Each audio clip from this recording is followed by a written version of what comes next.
ದುಬೈನಿಂದ ಜಿನ್ವಾಗ್ ಹೋಗ್ತೀನಿ ಅಂದ ಆಕೆ ಇಂಡಿಯಾಕ್ ಬಂದರೂ ಕೂಡ ಕಾನೂನಾತ್ಮಕ ಸಂಕಷ್ಟ ಈಕೆಯ ಬೆನ್ನು ಬಿಡದೆ ಬಿಟ್ಟಿಲ್ಲ.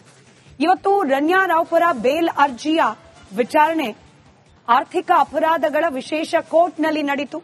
ವಾದ ಪ್ರತಿವಾದವನ್ನು ಆಲಿಸಿರುವ ಕೋರ್ಟ್ 14ನೇ ತಾರೀಕಿಗೆ ಬೇಲ್ ಭವಿಷ್ಯ ತಿಳಿಸೋದಾಗಿ ಈ ಆದೇಶ ಪ್ರಕಟಣೆಯನ್ನ ಕಾಯ್ದಿರಿಸಿದೆ ವಿಶೇಷ ಕೋರ್ಟ್.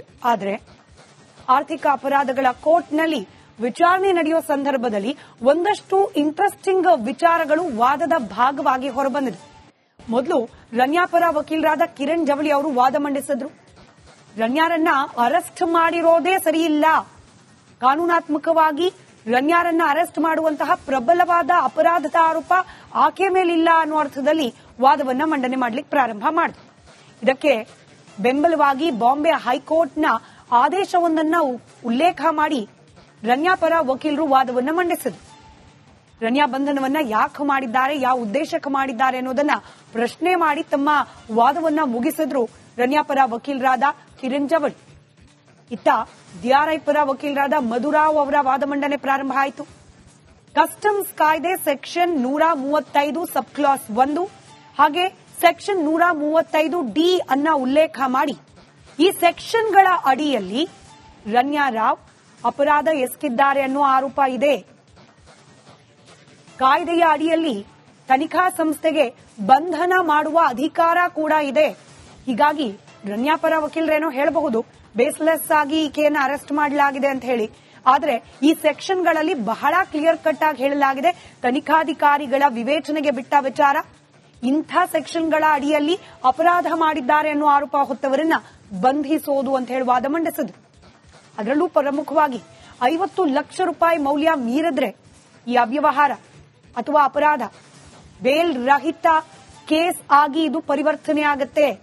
ಬೇಲ್ ಅರ್ಜಿ ಹಾಕಿದಾರಲ್ಲ, ಬೇಲ್ ಸಿಗ್ಲಿ ಅಂತಲೇ ಅರ್ಜಿ ಹಾಕಿ ಅದರ ವಾದ ಮಂಡನೆ ಆಗ್ತಾ ಇದೆ. ಆದ್ರೆ ಈ ಅರ್ಜಿಯ ವಿಚಾರಣೆ ಸಂದರ್ಭದಲ್ಲಿ ಡಿಆರ್ಐ ಪರ ವಕೀಲರು ಆಕ್ಚುಲಿ ಈಕೆ ಮೇಲೆ ನಾನ್ ಬೇಲೆಬಲ್ ಅರೆಸ್ಟ್ ಮಾಡುವಂತಹ ಸೆಕ್ಷನ್ಗಳ ಅಡಿಯಲ್ಲೇನೆ ಕೇಸ್ ದಾಖಲಾಗಿದೆ ಅನ್ನೋದನ್ನ ಬಹಳ ಸ್ಪಷ್ಟವಾಗಿ ಉಲ್ಲೇಖ ಮಾಡಿದ್ರು.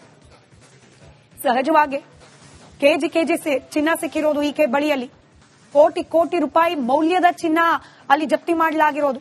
50 ಲಕ್ಷ ಮೀರಿದ್ರೇನೆ ಬೇಲ್ ಸಿಗದಂತಹ ಪ್ರಕರಣವಾಗಿ ಪರಿವರ್ತನೆ ಆಗತ್ತೆ. ಅಂತದ್ರಲ್ಲಿ ಕೋಟಿ ರೂಪಾಯಿ ಮೌಲ್ಯದ ಚಿನ್ನ ಅದು ಹೇಗೆ ಬೇಲ್ ಕೊಡ್ಲಿಕ್ಕೆ ಸಾಧ್ಯ ಅನ್ನೋದು ಡಿಆರ್ಐ ಪರ ವಕೀಲರ ವಾದವಾಗಿತ್ತು. ಏರ್ಪೋರ್ಟ್ನಲ್ಲಿ ರನ್ಯಾಗೆ ಗ್ರೀನ್ ಚಾನೆಲ್ ಎಂಟ್ರಿ ಸಿಕ್ಕ ಬಗ್ಗೆ ಕೂಡ ಉಲ್ಲೇಖ ಮಾಡಿದ್ರು. ನೋಡಿ, ಇಲ್ಲಿ ಕೇವಲ ರನ್ಯಾರನ್ನ ಅರೆಸ್ಟ್ ಮಾಡಿರೋದು ಮಾತ್ರವಲ್ಲ, ಆಕೆಯನ್ನ ಅರೆಸ್ಟ್ ಮಾಡಿದ್ರ ಜೊತೆಯಲ್ಲೇ ಇನ್ನು ಅನೇಕ ಆಯಾಮಗಳಲ್ಲಿ ಅನುಮಾನಗಳಿದೆ ಅನ್ನೋದನ್ನ ಡಿಆರ್ಐ ಪರ ವಕೀಲರು ಕೋರ್ಟ್ನ ಮುಂದೆ ಪ್ರಸ್ತುತಪಡಿಸಿದ್ರು. ವಿವಿಐಪಿಗಳಿಗೆ ಲಭ್ಯವಿರುವ ಫೆಸಿಲಿಟಿ ಈಕೆಗೆ ಏರ್ಪೋರ್ಟ್ನಲ್ಲಿ ಸಿಕ್ಕಿದ್ ಹೇಗೆ? ಪ್ರೋಟೋಕಾಲ್ ಇದ್ದ ಕಾರಣ ವಿಶೇಷ ಸೌಲಭ್ಯಗಳು ಲಭ್ಯ ಆಗತ್ತೆ. ಈಕೆಗೇನ್ ಪ್ರೋಟೋಕಾಲ್? ಯಾರೀಕೆ? ದೇಶದ ಪ್ರಧಾನಿನ, ಮುಖ್ಯಮಂತ್ರಿನ, ಅಥವಾ ಮುಖ್ಯಮಂತ್ರಿಗಳ ಕುಟುಂಬಸ್ಥರ, ಅಥವಾ ಯಾರು ಸಚಿವರ, ಹೋಗ್ಲಿ ಶಾಸಕರ ಕುಟುಂಬಸ್ಥರ? ಐಪಿಎಸ್ ಅಧಿಕಾರಿಯ ಮಗಳು ಅನ್ನೋ ಕಾರಣಕ್ಕೆ ಈಕೆಗೆ ವಿಶೇಷ ಸೌಲಭ್ಯ ಸಿಕ್ಕಿದೆಯಾ? ಹಾಗಾದ್ರೆ ಐಪಿಎಸ್ ಅಧಿಕಾರಿಗೂ ಕೂಡ ಈಕೆಯ ಚಲನವಲನ ಹಾಗೆ ಈ ಚಿನ್ನ ಸಾಗಾಟ ಇದ್ರ ಬಗ್ಗೆ ಮಾಹಿತಿ ಇತ್ತಾ? ಈ ರೀತಿಯ ಅನುಮಾನಗಳಿಗೆ ಆಸ್ಪದ ಆಗಿದೆ ಈ ಪ್ರೋಟೋಕಾಲ್ನ ವಿಚಾರ. ಇನ್ನು ಚಿನ್ನ ಹೇಗ್ ತಂದಿದ್ಲು ರನ್ಯಾ ಅನ್ನೋದ್ರ ಬಗ್ಗೆ ಕೂಡ ಸವಿವರವಾದ ವಿವರಣೆಯನ್ನ ಕೋರ್ಟ್ನ ಮುಂದೆ ಇಟ್ಟಿದ್ದಾರೆ ಡಿಆರ್ಐ ಪರ ವಕೀಲರು. ರನ್ಯಾ ತಾನು ಧರಿಸಿದ್ದ ಜೀನ್ಸ್ ಪ್ಯಾಂಟ್ನಲ್ಲಿ ಚಿನ್ನ ತಂದಿದ್ದಾರೆ, ಸೊಂಟದ ಭಾಗದಲ್ಲಿ ಚಿನ್ನವನ್ನ ಕಟ್ಕೊಂಡು ಬಂದಿದ್ದಾರೆ, ಶೂನಲ್ಲೂ ಚಿನ್ನವನ್ನ ಅಡಗಿಸಿಟ್ಕೊಂಡು ಬಂದಿದ್ದಾರೆ. ಇಷ್ಟು ಮಾತ್ರ ಅಲ್ಲ, ಆಕೆಯ ತೊಡೆ ಭಾಗಕ್ಕೆ ಒಂದು ಬ್ಯಾಂಡೇಜ್ ಅನ್ನ ಕಟ್ಟಿರ್ತಾರೆ, ಕ್ರೇಪ್ ಬ್ಯಾಂಡೇಜ್. ಆ ಬ್ಯಾಂಡೇಜ್ ನ ಒಳಗೂ ಕೂಡ ಚಿನ್ನದ ಬಿಸ್ಕೆಟ್ಗಳು ಪತ್ತೆಯಾಗಿದೆ. ಇದೆಲ್ಲವನ್ನ ನೋಡಿದ್ರೆ ಕೇವಲ ದಾಖಲೆ ಇಲ್ಲ ಅನ್ನೋ ಕಾರಣಕ್ಕೆ ಕಣ್ತಪ್ಪಿಸಿ ಚಿನ್ನವನ್ನ ತರುವ ಪ್ರಯತ್ನ ಅಲ್ಲ, ಇದೊಂದು ಪ್ರೀ ಪ್ಲಾನ್ಡ್ ಸ್ಮಗಲ್ ಕೇಸ್ ಅನ್ನೋ ರೀತಿಯಲ್ಲೇ ಇದೆ ಅನ್ನೋದನ್ನ ನ್ಯಾಯಾಧೀಶರಿಗೆ ಮನವರಿಕೆ ಮಾಡಿಕೊಳ್ಳೋ ಪ್ರಯತ್ನವನ್ನ ಡಿಆರ್ಐ ಪರ ವಕೀಲರು ಮಾಡಿದ್ದಾರೆ. ಇನ್ನು ಇಷ್ಟೆಲ್ಲಾ ಚಿನ್ನವನ್ನ ಅಡಗಿಸಿಕೊಂಡು ಬರ್ತಾ ಇದ್ದ ರನ್ಯಾರನ್ನ ತಪಾಸಣೆ ಸಂದರ್ಭದಲ್ಲೇ ತಗಲಾಕ್ಲಿಕ್ಕೆ ಯಾಕೆ ಸಾಧ್ಯ ಆಗಲಿಲ್ಲ ಅನ್ನೋ ಪ್ರಶ್ನೆ. ಇದನ್ನ ಕೂಡ ವಾದದ ಭಾಗವಾಗಿ ಮಂಡಿಸಿದ್ದಾರೆ ಡಿಆರ್ಐ ಪರ ವಕೀಲರು. ಪ್ರೋಟೋಕಾಲ್ಗೆ ಹಿರಿಯ ಅಧಿಕಾರಿಯ ಸೂಚನೆ ಇರುವ ಬಗ್ಗೆ ಅನುಮಾನ ಇದೆ. ಈ ಬಗ್ಗೆ ಖುದ್ದು ರನ್ಯಾ ರಾವ್ ಅವರೇ ಒಪ್ಪಿಕೊಂಡಿದ್ದಾರೆ. ಹೀಗೆ ಕೋರ್ಟ್ನಲ್ಲಿ ಡಿಆರ್ಐ ಪರ ವಕೀಲರಾದ ಮಧುರಾವ್ ಪ್ರಬಲ ವಾದವನ್ನ ಮಂಡಿಸಿದ್ದಾರೆ. ಎರಡೂ ಬದಿಯ ವಾದವನ್ನ ಆಲಿಸದೆ ಕೋರ್ಟ್ ಆದೇಶವನ್ನ ರಿಸರ್ವ್ ಮಾಡಿ ಇಡಲಾಗಿದೆ. ಮಾರ್ಚ್ 14ಕ್ಕೆ ಬೇಲ್ ಆದೇಶವನ್ನ ಕಾಯ್ದಿರಿಸದೆ ಕೋರ್ಟ್. ಕಾದ್ ನೋಡೋಣ ಏನಾಗುತ್ತೆ ರನ್ಯಾ ಪ್ರಕರಣದಲ್ಲಿ ಈಕೆಗೆ ಬೇಲ್ ಸಿಗುತ್ತಾ ಇಲ್ವಾ ಅಂತ ಹೇಳಿ. ದುಬೈನಿಂದ ಜಿನ್ವಾಗ್ ಹೋಗ್ತೀನಿ ಅಂದ ಆಕೆ ಇಂಡಿಯಾಕ್ ಬಂದರೂ ಕೂಡ ಕಾನೂನಾತ್ಮಕ ಸಂಕಷ್ಟ ಈಕೆಯ ಬೆನ್ನು ಬಿಡದೆ ಬಿಟ್ಟಿಲ್ಲ. ಇವತ್ತು ರನ್ಯಾ ರಾವ್ ಪರ ಬೇಲ್ ಅರ್ಜಿಯ ವಿಚಾರಣೆ ಆರ್ಥಿಕ ಅಪರಾಧಗಳ ವಿಶೇಷ ಕೋರ್ಟ್ನಲ್ಲಿ ನಡೆಯಿತು. ವಾದ ಪ್ರತಿವಾದವನ್ನು ಆಲಿಸಿರುವ ಕೋರ್ಟ್ 14ನೇ ತಾರೀಕಿಗೆ ಬೇಲ್ ಭವಿಷ್ಯ ತಿಳಿಸೋದಾಗಿ ಈ ಆದೇಶ ಪ್ರಕಟಣೆಯನ್ನ ಆದೇಶವನ್ನ ಕಾಯ್ದಿರಿಸದೆ ವಿಶೇಷ ಕೋರ್ಟ್. ಆದರೆ ಆರ್ಥಿಕ ಅಪರಾಧಗಳ ಕೋರ್ಟ್ನಲ್ಲಿ ವಿಚಾರಣೆ ನಡೆಯುವ ಸಂದರ್ಭದಲ್ಲಿ ಒಂದಷ್ಟು ಇಂಟ್ರೆಸ್ಟಿಂಗ್ ವಿಚಾರಗಳು ವಾದದ ಭಾಗವಾಗಿ ಹೊರಬಂದಿದೆ. ಮೊದಲು ರನ್ಯಾ ಪರ ವಕೀಲರಾದ ಕಿರಣ್ ಜವಳಿ ಅವರು ವಾದ ಮಂಡಿಸಿದ್ರು. ರನ್ಯಾರನ್ನ ಅರೆಸ್ಟ್ ಮಾಡಿರೋದೇ ಸರಿಯಿಲ್ಲ, ಕಾನೂನಾತ್ಮಕವಾಗಿ ರನ್ಯಾರನ್ನ ಅರೆಸ್ಟ್ ಮಾಡುವಂತಹ ಪ್ರಬಲವಾದ ಅಪರಾಧದ ಆರೋಪ ಆಕೆ ಮೇಲಿಲ್ಲ ಅನ್ನೋ ಅರ್ಥದಲ್ಲಿ ವಾದವನ್ನ ಮಂಡನೆ ಮಾಡಲಿಕ್ಕೆ ಪ್ರಾರಂಭ ಮಾಡಿದ್ರು. ಇದಕ್ಕೆ ಬೆಂಬಲವಾಗಿ ಬಾಂಬೆ ಹೈಕೋರ್ಟ್ನ ಆದೇಶವೊಂದನ್ನ ಉಲ್ಲೇಖ ಮಾಡಿ ರನ್ಯಾ ಪರ ವಕೀಲರು ವಾದವನ್ನ ಮಂಡಿಸಿದ್ರು.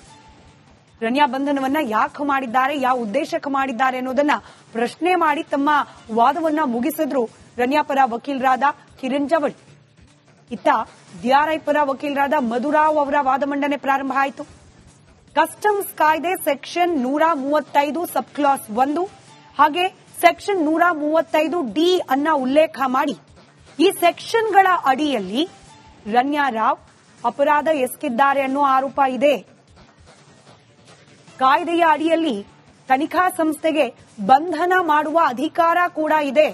ಹೀಗಾಗಿ ರನ್ಯಾ ಪರ ವಕೀಲರೇನೋ ಹೇಳಬಹುದು ಬೇಸ್ಲೆಸ್ ಆಗಿ ಈಕೆಯನ್ನು ಅರೆಸ್ಟ್ ಮಾಡಲಾಗಿದೆ ಅಂತ ಹೇಳಿ. ಆದರೆ ಈ ಸೆಕ್ಷನ್ಗಳಲ್ಲಿ ಬಹಳ ಕ್ಲಿಯರ್ ಕಟ್ ಆಗಿ ಹೇಳಲಾಗಿದೆ, ತನಿಖಾಧಿಕಾರಿಗಳ ವಿವೇಚನೆಗೆ ಬಿಟ್ಟ ವಿಚಾರ. ಇಂಥ ಸೆಕ್ಷನ್ಗಳ ಅಡಿಯಲ್ಲಿ ಅಪರಾಧ ಮಾಡಿದ್ದಾರೆ ಅನ್ನೋ ಆರೋಪ ಹೊತ್ತವರನ್ನ ಬಂಧಿಸೋದು ಅಂತ ಹೇಳಿ ವಾದ ಮಂಡಿಸಿದ್ರು.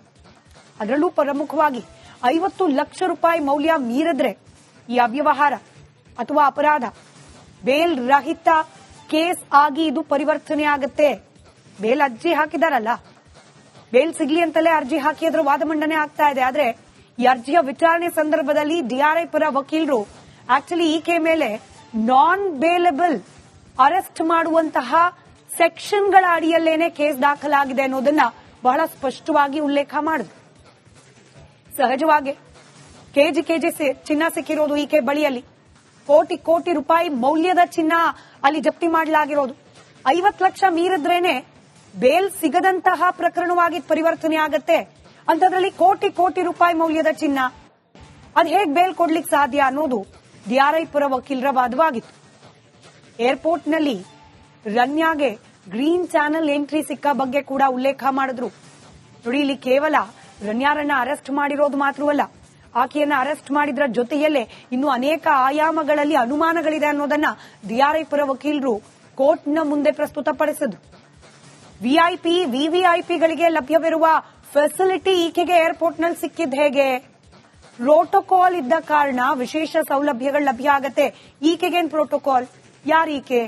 ದೇಶದ ಪ್ರಧಾನಿನ, ಮುಖ್ಯಮಂತ್ರಿನ, ಅಥವಾ ಮುಖ್ಯಮಂತ್ರಿಗಳ ಕುಟುಂಬಸ್ಥರ, ಅಥವಾ ಯಾರು ಸಚಿವರ, ಹೋಗ್ಲಿ ಶಾಸಕರ ಕುಟುಂಬಸ್ಥರ? ಐಪಿಎಸ್ ಅಧಿಕಾರಿಯ ಮಗಳು ಅನ್ನೋ ಕಾರಣಕ್ಕೆ ಈಕೆಗೆ ವಿಶೇಷ ಸೌಲಭ್ಯ ಸಿಕ್ಕಿದೆಯಾ?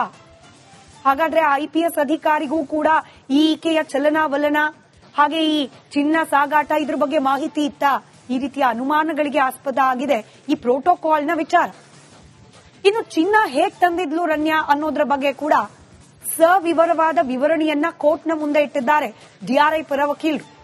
ರನ್ಯಾ ತಾನು ಧರಿಸಿದ್ದ ಜೀನ್ಸ್ ಪ್ಯಾಂಟ್ನಲ್ಲಿ ಚಿನ್ನ ತಂದಿದ್ದಾರೆ, ಸೊಂಟದ ಭಾಗದಲ್ಲಿ ಚಿನ್ನವನ್ನ ಕಟ್ಕೊಂಡು ಬಂದಿದ್ದಾರೆ, ಶೂನಲ್ಲೂ ಚಿನ್ನವನ್ನ ಅಡಗಿಸಿಟ್ಕೊಂಡು ಬಂದಿದ್ದಾರೆ. ಇಷ್ಟು ಮಾತ್ರ ಅಲ್ಲ, ಆಕೆಯ ತೊಡೆ ಭಾಗಕ್ಕೆ ಒಂದು ಬ್ಯಾಂಡೇಜ್ ಅನ್ನ ಕಟ್ಟಿರ್ತಾರೆ, ಕ್ರೇಪ್ ಬ್ಯಾಂಡೇಜ್.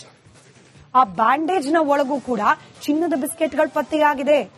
ಇದೆಲ್ಲವನ್ನ ನೋಡಿದ್ರೆ ಕೇವಲ ದಾಖಲೆ ಇಲ್ಲ ಅನ್ನೋ ಕಾರಣಕ್ಕೆ ಕಣ್ತಪ್ಪಿಸಿ ಚಿನ್ನವನ್ನ ತರುವ ಪ್ರಯತ್ನ ಅಲ್ಲ, ಇದೊಂದು ಪ್ರೀ ಪ್ಲಾನ್ಡ್ ಸ್ಮಗಲ್ ಕೇಸ್ ಅನ್ನೋ ರೀತಿಯಲ್ಲೇ ಇದೆ ಅನ್ನೋದನ್ನ ನ್ಯಾಯಾಧೀಶರಿಗೆ ಮನವರಿಕೆ ಮಾಡಿಕೊಳ್ಳುವ ಪ್ರಯತ್ನವನ್ನ ಡಿಆರ್ಐ ಪರ ವಕೀಲರು ಮಾಡಿದ್ದಾರೆ. ಇನ್ನು ಇಷ್ಟೆಲ್ಲಾ ಚಿನ್ನವನ್ನ ಅಡಗಿಸಿಕೊಂಡು ಬರ್ತಾ ಇದ್ದ ರನ್ಯಾರನ್ನ ತಪಾಸಣೆ ಸಂದರ್ಭದಲ್ಲೇ ತಗಲಾಕ್ಲಿಕ್ಕೆ ಯಾಕೆ ಸಾಧ್ಯ ಆಗಲಿಲ್ಲ ಅನ್ನೋ ಪ್ರಶ್ನೆ. ಇದನ್ನ ಕೂಡ ವಾದದ ಭಾಗವಾಗಿ ಮಂಡಿಸಿದ್ದಾರೆ ಡಿಆರ್ಐ ಪರ ವಕೀಲರು. ಪ್ರೋಟೋಕಾಲ್ಗೆ ಹಿರಿಯ ಅಧಿಕಾರಿಯ ಸೂಚನೆ ಇರುವ ಬಗ್ಗೆ ಅನುಮಾನ ಇದೆ. ಈ ಬಗ್ಗೆ ಖುದ್ದು ರಣ್ಯಾರಾವ್ ಅವರೇ ಒಪ್ಪಿಕೊಂಡಿದ್ದಾರೆ.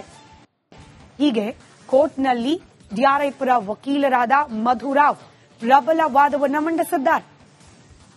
ಎರಡೂ ಬದಿಯ ವಾದವನ್ನ ಆಲಿಸದೆ ಕೋರ್ಟ್ ಆದೇಶವನ್ನ ರಿಸರ್ವ್ ಮಾಡಿ ಇಡಲಾಗಿದೆ. ಮಾರ್ಚ್ 14ಕ್ಕೆ ಬೇಲ್ ಆದೇಶವನ್ನ ಕಾಯ್ದಿರಿಸಿದೆ ಕೋರ್ಟ್. ಕಾದ್ ನೋಡೋಣ ಏನಾಗುತ್ತೆ ರಣ್ಯಾ ಪ್ರಕರಣದಲ್ಲಿ ಈಕೆಗೆ ಬೇಲ್ ಸಿಗುತ್ತಾ ಇಲ್ವಾ ಅಂತ ಹೇಳಿ.